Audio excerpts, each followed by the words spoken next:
Kannur central ജയിലിൽ mobile ഫോണുകൾ പിടികൂടിയ സംഭവത്തിൽ ശാസ്ത്രീയ അന്വേഷണം നടക്കുന്നുവെന്ന് പോലീസ്.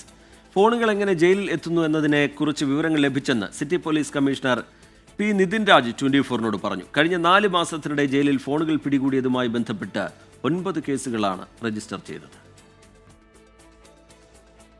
ഏപ്രിൽ മാസത്തിൽ മാത്രം 2 കേസുകളിലായി 5 മൊബൈൽ ഫോണുകളാണ് സെൻട്രൽ ജയിലിൽ പിടികൂടിയത്. സെല്ലുകളിൽ നിന്ന് ഇലക്ട്രോണിക് ഉപകരണങ്ങൾ വേറെയും കണ്ടെത്തിയിരുന്നു. 4 മാസത്തെ കണക്കെടുത്താൽ 9 കേസുകളിലായി 15 ഫോണുകൾ പിടികൂടി. എങ്ങനെയാണ് ജയിലിലേക്ക് ഫോണുകൾ എത്തുന്നത്? ഇത് കണ്ടെത്താനുള്ള ശ്രമത്തിലാണ് പോലീസ്.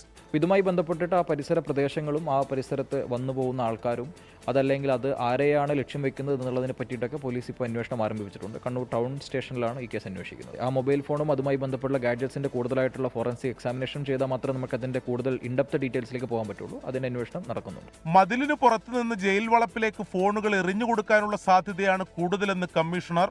ജയിലിലേക്ക് വരുന്ന സമയത്തൊക്കെ കൃത്യമായി ബോഡി ഫ്രിസ്കിംഗ് ചെയ്തതിന് ശേഷമാണ് അവർ അഡ്മിറ്റും ചെയ്യുന്നത്. അപ്പോൾ അതല്ലാതെ ഇപ്പോൾ നമ്മൾ കാണുന്ന പല 2 കേസുകളുടെ സ്വഭാവം എന്ന് പറയുന്നത് ഒരുപക്ഷെ പുറമേ നിന്ന് എറിഞ്ഞു കൊടുക്കുന്നതോ മറ്റൊരു രീതിയിലേക്കുള്ള സാഹചര്യമായിരിക്കാം.